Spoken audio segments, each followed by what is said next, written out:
Hello everybody, welcome back to My Big Sister Podcast. My name is Grace and this is my big sister Josie. Hello everyone, in today's episode we had quite a lot of questions coming through about scoliosis, so we thought we would answer some of those. Obviously Grace, you'll probably be taking more of those questions. Taking the mic this episode.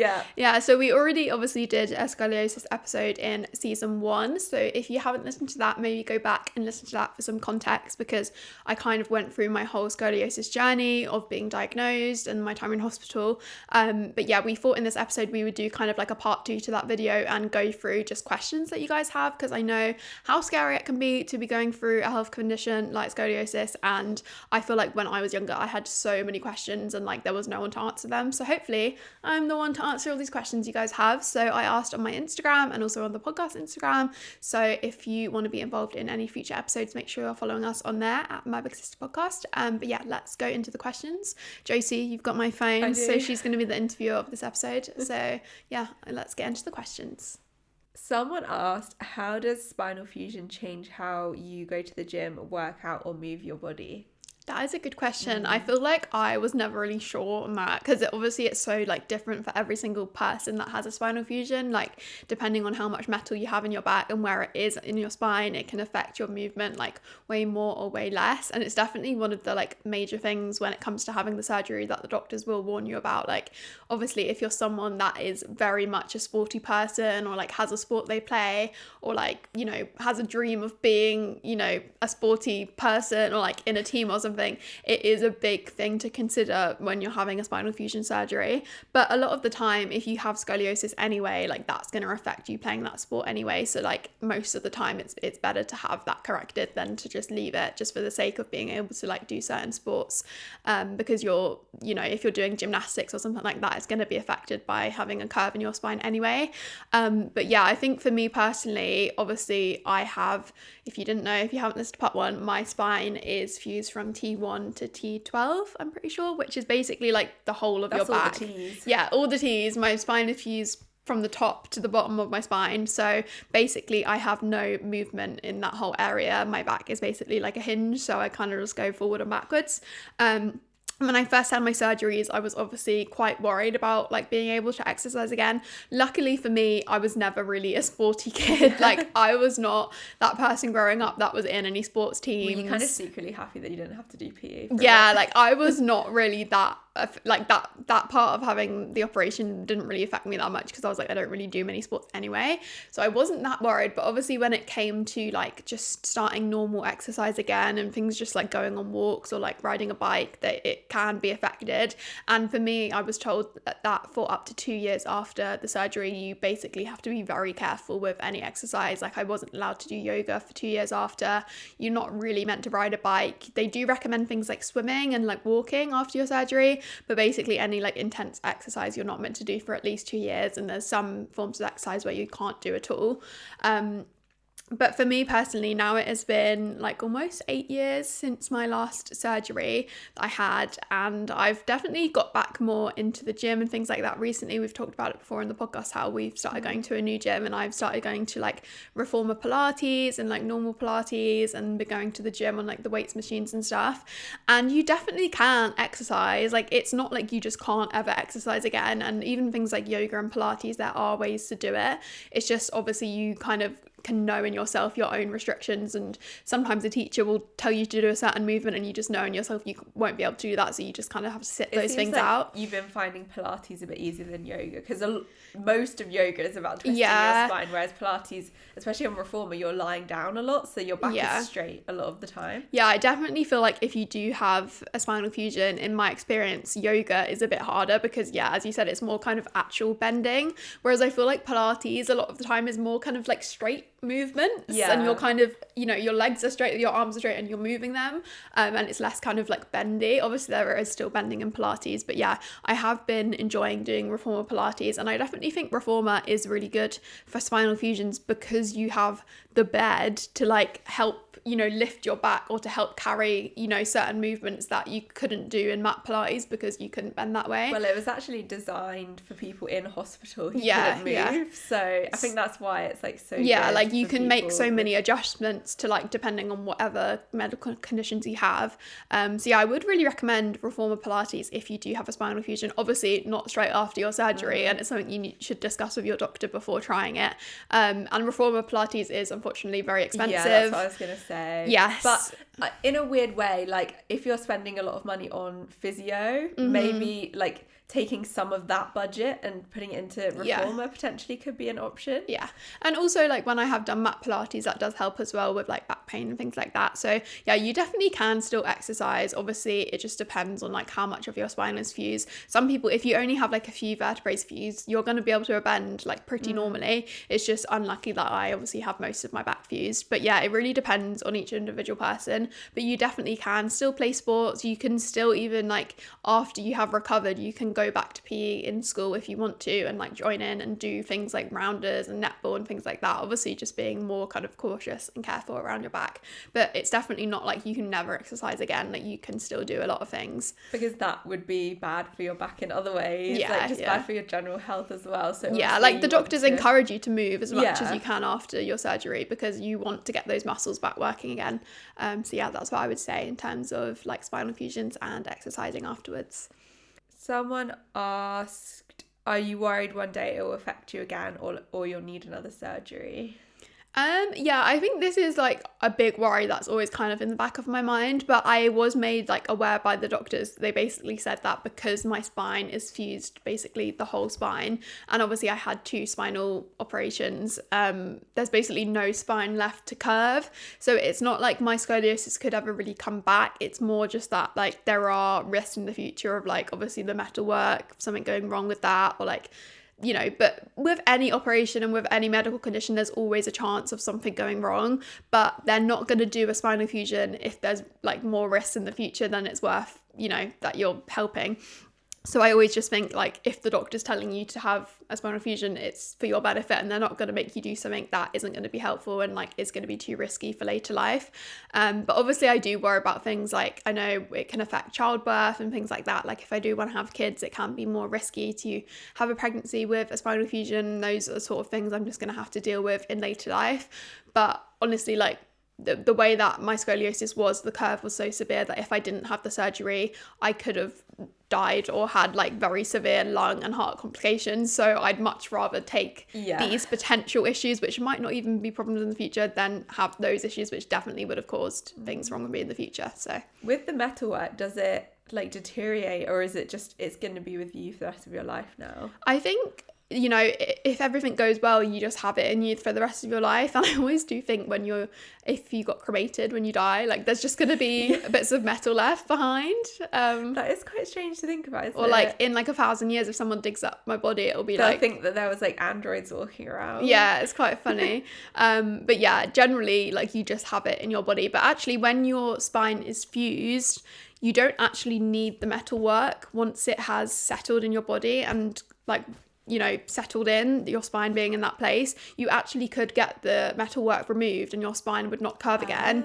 But because there's not much point doing that, like there's not much point going through a whole surgery to reverse it, they just leave it in your body. And like it could potentially it's always safer just to have it there, but it's not serving a purpose in my body anymore, really. Like my spine, because I've stopped growing, my spine is now stuck in that place that it is in. So I think people do, like, you can get it removed, but like there's no real purpose, and obviously there's so many risks when it comes to doing a spinal surgery that it's safer just to leave it in your body. I guess once you've had it for such a long time, you just get used to it after a while. So yeah, that's what I would say in terms of that. Quite a few different people are saying that they've got to get the surgery and you know they're scared, and people are just saying, you know, how was it, and just people just generally being a bit scared. So what do you say to them? I mean, it is such a scary thing, and I feel like it's the same with any operation. I mean, Josie, you've had your appendix removed, which is a much smaller surgery, but it is still a surgery. And I think a lot of the like worries and complications that come with having any surgery is just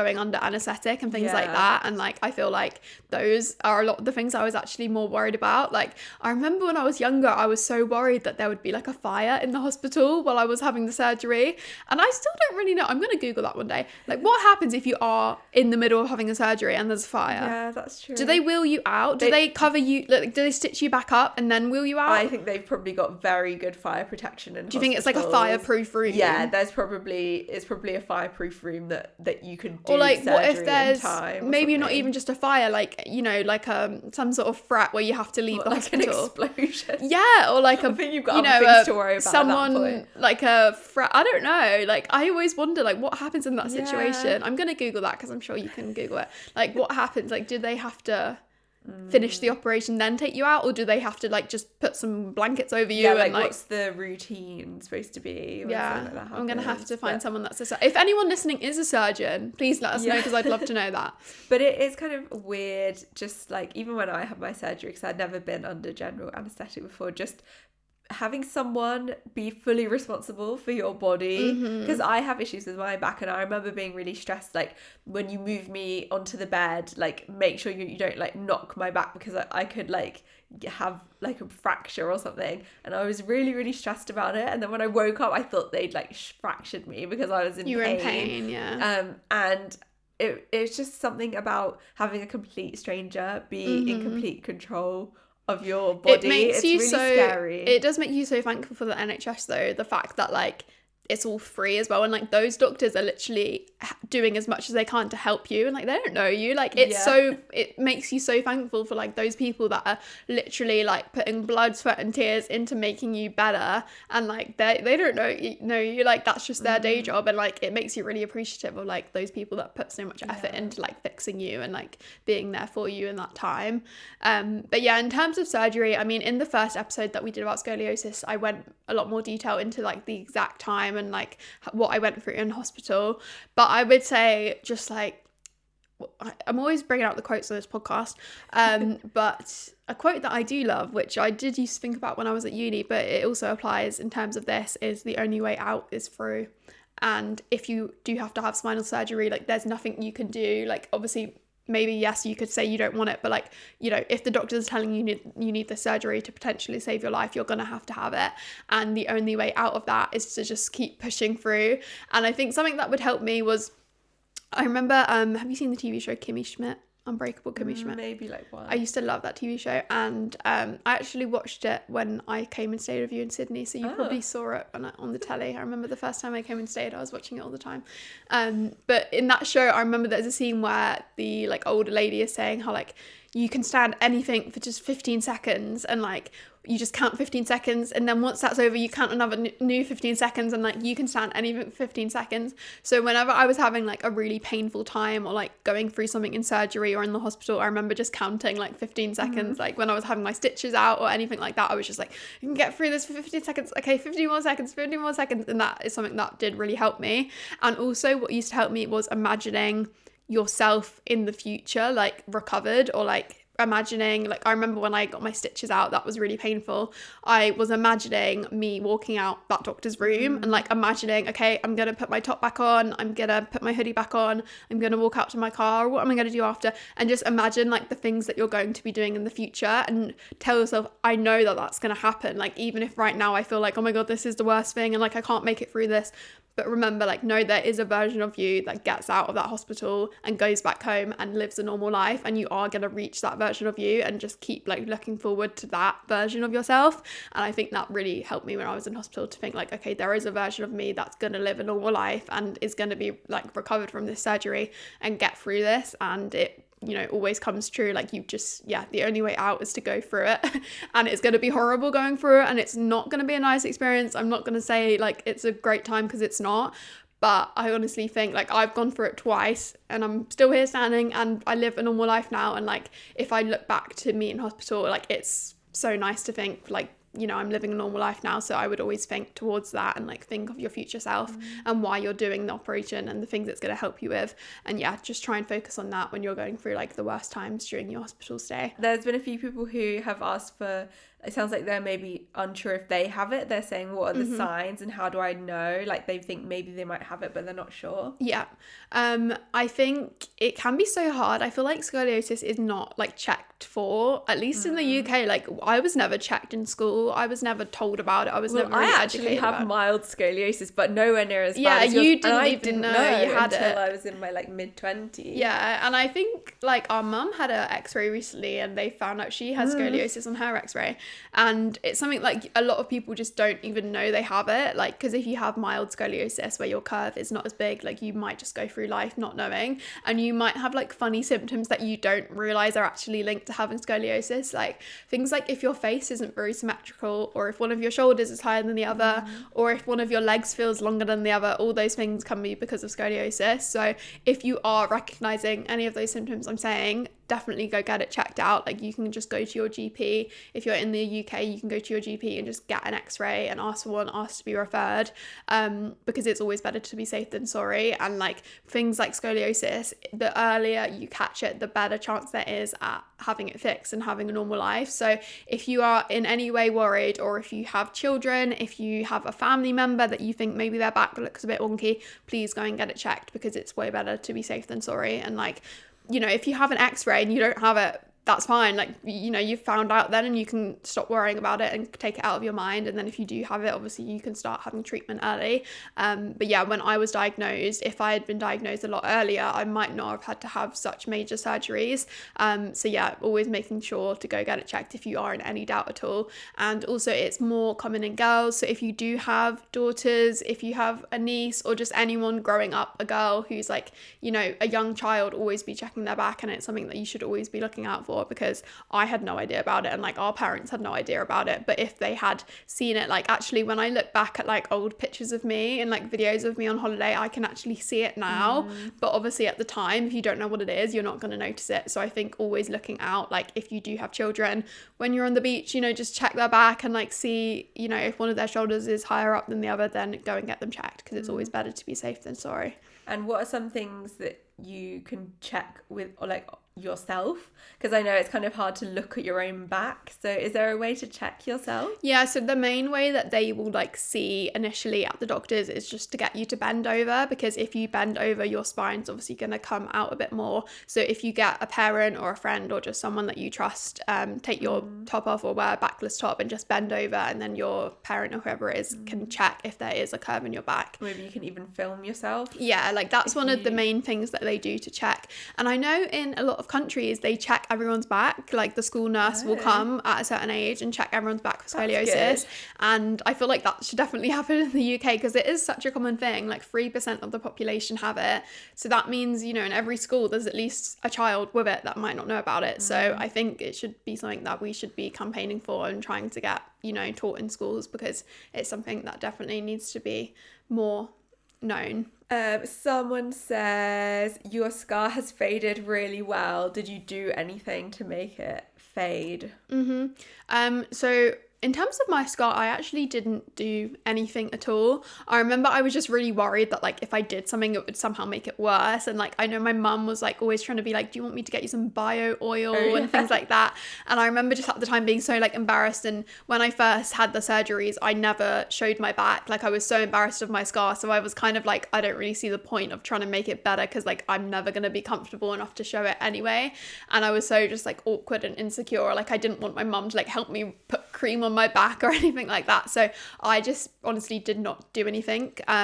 So yeah, the way that my scar has faded has just been, I don't know, I guess it's just like genetics. Obviously some people do have like more like keloid scars, and there are different ways that scars can fade, but I think maybe I've just been quite lucky in the way that my scar has faded. And yeah, I don't know, I guess that's just like how my skin kind of reacts to getting scarred. Is it also partly down to the surgeon and like yeah, I think it must, yeah, I think there are like, yeah, surgeons can make mistakes and can make the scar seem bigger, and like yeah, I don't really know exactly, but yeah, I didn't do anything. I didn't apply any products or anything with my scar. It just seemed to have faded the way it has. And I guess it just takes time as well. Like... Yeah, definitely. Like I'm now 8 years post surgery, and when I look at pictures even from like 2020, which was like 3 years after surgery, my scar seems a lot more red than it is now. So I think it just does come with time. Yeah, it seems like the colour of it has almost just turned into the colour of your skin. Yeah, definitely. Yeah.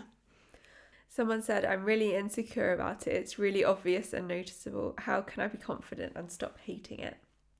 I think that is really hard, and I think it is definitely something that comes with kind of just age. Like, I would love to say like, oh yeah, you can just be really confident, but I know in my teenage years I was really not confident at all. And I think at first, like, rather than just like saying I'm gonna love how my back looks, I'm gonna love it, I think trying to just maybe accept it and like think of like, rather than loving your body, maybe just accepting your body, and like rather than looking in the mirror and hating it, maybe just being like, okay, this is how it looks and I'm kind of okay with it. You don't have to be like, I love how it looks, I love this unique feature about myself. Like, you might not ever feel like that, and obviously it is a deformity and it's something that is different to how everyone else looks, and it can be really hard to accept, you know, seeing something different in the mirror than everyone else sees. But I think, I mean, in my teenage years I did just cover up, and I think sometimes like if you are having a bad body image day, it's totally fine to just cover up and not like choose just to not look at that thing. Like, if you're not mentally in a place where you can look in the mirror and be okay with it, sometimes you just don't want to look at it in the mirror that day, and it's totally fine. And I think it does come with age and kind of accepting it, and I think teenage brains are just so susceptible to finding things they don't like about themselves. And you know, I don't really know if I was a teenager now whether I would be as comfortable as I am now, you know, showing my scar. And obviously I have had surgery now, so my back isn't as like deformed as it was before. So I would just say like trying to find some sort of acceptance. You know, the more you hate how you look, it's not going to fix it. It's not going to change it. You can't look in the mirror and cry and it will magically fix the condition. So I think just trying to think like, the more I think about this, it's not going to change how I feel about it. You can't hate yourself into liking something about yourself. So maybe just trying to aim for like body acceptance rather than loving it as a feature.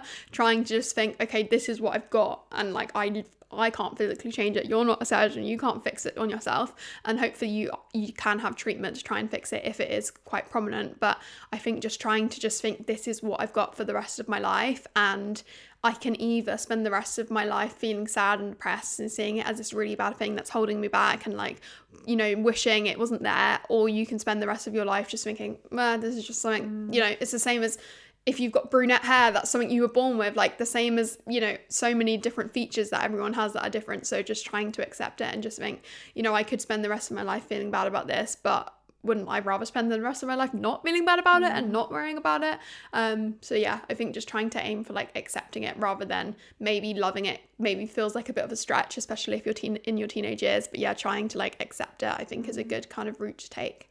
I think the term body neutrality has always been quite interesting to me, because it's like, it's not loving it or hating it, it's just really not having many thoughts about it at all. And I honestly think when you're like, because I'm thinking of when I had like really bad skin, the worst thing I could do was just stare at the mirror and look at myself and look at every single spot that I had. But the best thing you can do is just go outside and stop looking in the mirror. Yeah, sometimes you do have to just touch grass. Like yeah, just doing things that take your mind off it, honestly, I think. Yeah, and as we said before in this podcast, like your looks are the least interesting thing about you. So I think just trying to focus on things that aren't to do with your looks, and like, yeah, if you're in school trying to study hard or like making friends and making those connections with people is going to be way better use of your time than standing in the mirror and feeling upset. Someone said, do you still have pain? Yeah, I definitely still have pain. It's definitely way better than it was before I had the surgeries.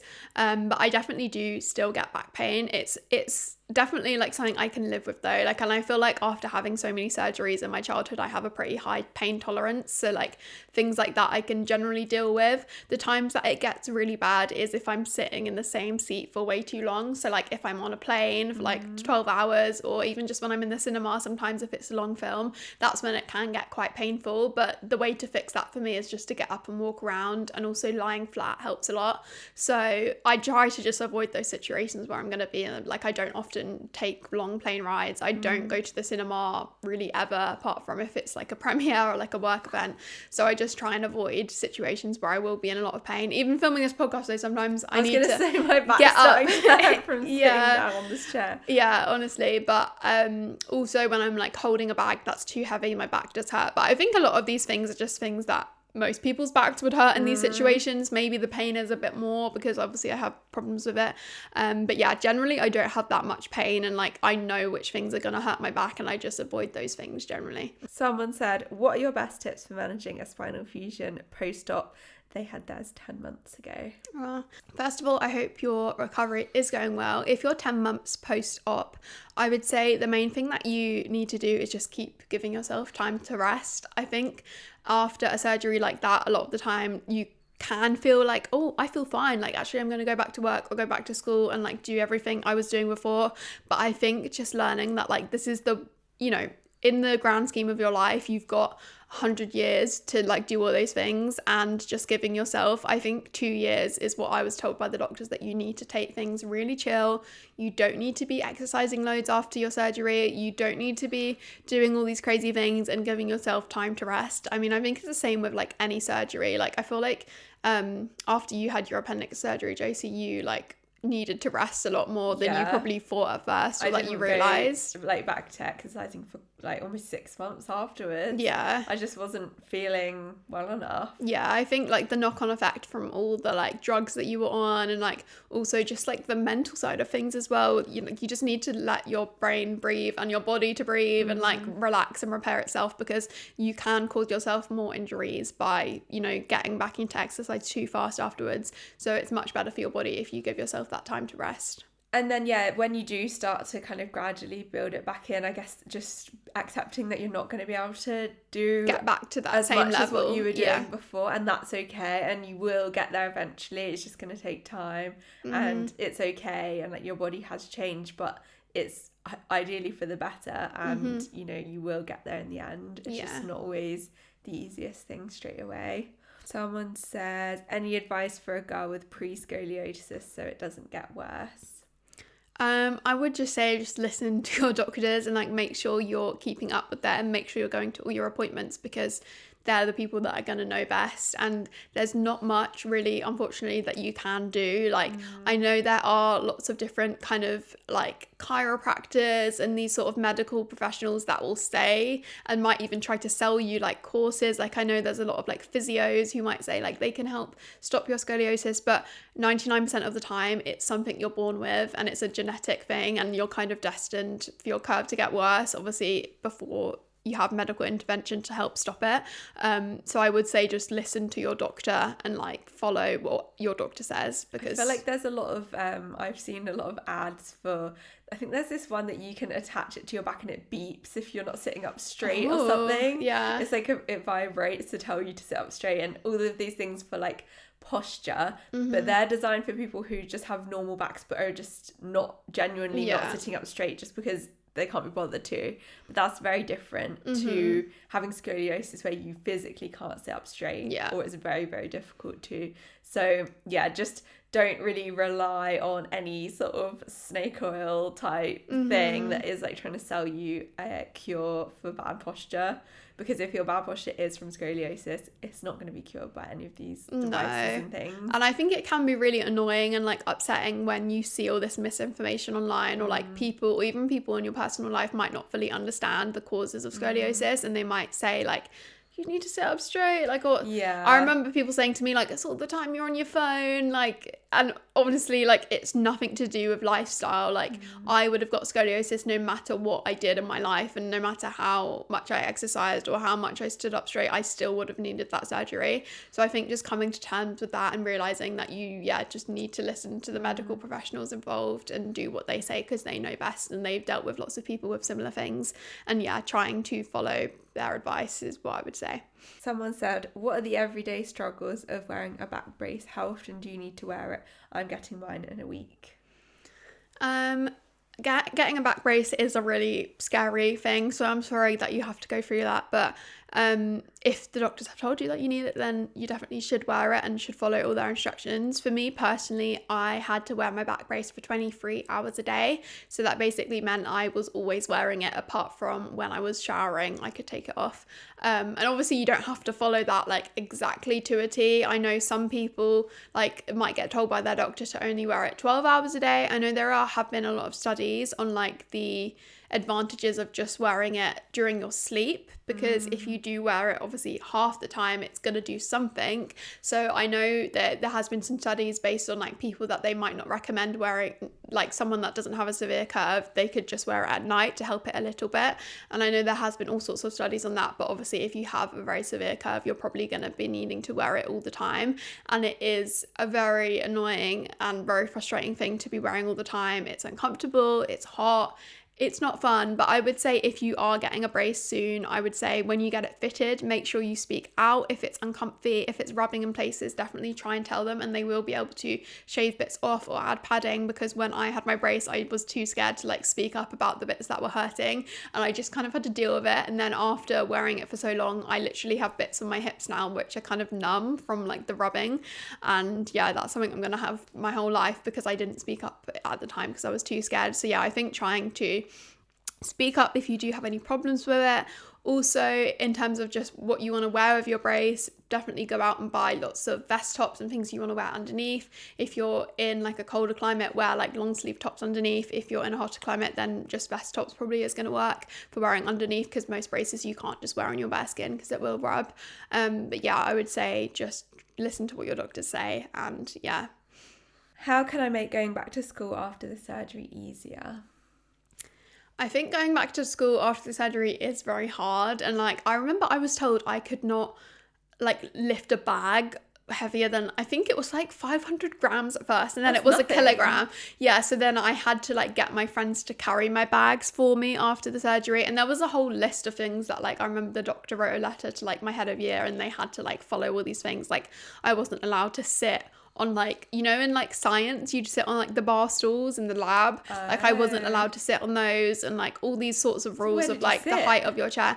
Well, see, this is the thing. So they wrote all these things, but my head of year didn't really listen. When I had my first surgery, my head of year was better, but my head of year when I was in year 11 basically did not, I don't know if she even read the letter. Like, they just didn't really care. So when it came to going back to school, I just basically was kind of just out for myself. Did you have to just stand up? No, I just had to sit. And I was like, I remember sat in my science lessons, like really panicking, like, oh my God, am I like damaging my back? Like being very cautious of stuff like that. But I just was like, well, what? I was the sort of person, I would not speak up in class. Like I was so shy. I was so embarrassed. I didn't want people to know that I'd had the surgery. So I was like, I'm just going to have to sit on the chair, like, even though I know I'm not meant to. Even when it came to carrying my bag, like my two best friends did know about my surgery, so they were happy to carry my bag for me. But I was so embarrassed. Like, it's weird. Like, people are asking, like, if people didn't know, why is Ella carrying your bag for you? Like, are you like, you're trying to be like a princess? Like, why is someone carrying your bag for you? So I remember I would take all the things that were in my bag and put them in my blazer pockets because I was kind of like me trying to cheat to be like, well, my bag doesn't weigh a kilogram. But then you're still carrying the weight. Yeah, I know. It's probably not a good hack. Like, I feel like you're not meant to do that if you actually ask the doctor. But I would literally put like my whole packed lunch in all my different pockets. I had like my calculator for maths in my pockets, my little pens, pencil case, everything in my pockets. So my blazer would be full to the brim of stuff just so that my bag was less heavy. And I feel like that was probably not what I was meant to do. No. Probably I don't recommend that. Like, listen to your doctor's advice. But that's what I did at the time. And then I remember like weighing my bag every morning on the little kitchen scale to see like how much it was, and then mum being like, that's too heavy, you need to take something out. And I remember like I was in school then, and everyone would have water bottles, and I could never carry my water bottle full because it would add, like, a water bottle is literally a kilogram like on its own. So I would always have to have an empty like plastic water bottle because that's the lightest thing. And then I would always get in trouble by teachers because I would get to class and ask to go fill up my water bottle, and then they would always be like, why can't you fill it up at lunchtime? And like, I didn't want to explain like I can't carry a full water bottle with my bag with all my stuff. So it was easier to get in class, put my bag down, and then I was allowed to like go and carry, you know, just the water bottle, not with all my other stuff. But I couldn't explain that to the teacher in front of everyone. That's and then there needs to be better communication amongst the teachers. Yeah, like, because they should know things like this. I remember my maths teacher in year 11, I would always get in trouble, and she would literally give me detentions because I would ask to go to the toilet and ask to go fill my water bottle up, you know, in class, and she would be like, why didn't you go at break time? So did you have to just do the detention? Yeah. Or did you get them to explain what happened? I think after a few times, like, I told my mum, and then she like had to tell the head of year, and like, then what happened? But then she was still annoyed. Like, some teachers I feel like just use it as like a power play, and I would always get in trouble in maths. This one specific teacher would always be really annoyed at me, and I would be like, I don't know what to say. Yeah. Like, I can't carry it. And yeah, honestly, some teachers I feel like just... Wow. So I think when you are going back to school, try and have as much communication as possible. But obviously it's really hard, especially if you're a shy child. And when you're in like a big school, all the teachers are so busy, they're not really talking to each other anyway. No, they're not going to remember like one random child. And like, so I don't know, like, do you think it would help to have like a note or something that you could just give to the teacher? I think you would hope that nowadays schools are maybe more accommodating of like people with disabilities and things like that. Maybe but there's more like communication. I don't know if there is. Like, I feel like schools are still going to be pretty old-fashioned and not very good. But I think just trying to have as much communication as possible. Maybe if there's a teacher you do like, maybe ask them to like put the word out and like tell the teacher people that, you know, in the staff room that you have this thing.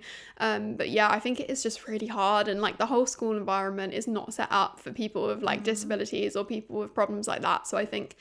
yeah, it is really hard, and like I'm just happy that I'm out of school now and I don't have to deal with people like that, because that is crazy that like they wouldn't let you go fill your water bottle up. That's really hard, especially when you're that age and you just feel like not confident enough to be able to just say, I can't carry my bag and my water bottle at the same time. And even just in school generally, like even if you haven't had a surgery, like people with periods, like you need the toilet. And I remember getting in so much trouble for like always going to the toilet too much, and like I just can't, like it makes me so like I just don't understand now. I'm like, it's crazy that like in normal life you can go to the toilet whenever. And I know the teachers are like, we're setting you up for when you're in a job in an office, and it's like, no, when you're in an office you can go to the toilet whenever you want. Like no one cares. Yeah, it's very weird. Yeah, so I feel like it's just some sort of weird power play with teachers sometimes, where like they just want to feel like they have power over you, so they stop you going to the toilet, which is just so weird and bad, and like can cause issues if you're holding in your toilet for too long. So it is crazy. And yeah, I shout out to all those teachers if anyone's listening. Yeah, that was not very nice of you, and you should be more accommodating. And I should try and send this clip to that teacher somehow. I wonder if they still work at my school. I'm gonna find you. Post it through the letterbox. Someone says, how do you deal with being judged about scoliosis? I think it is hard, especially when people don't understand. And I think even people like in your real life might just think like, oh, she's done that to herself because she has bad posture or things like that. And I think it's hard, but you just have to accept some people are just a bit stupid sometimes, and they're not like, they're very ignorant and they're not gonna learn, and like they don't want to be, you know, educated on things.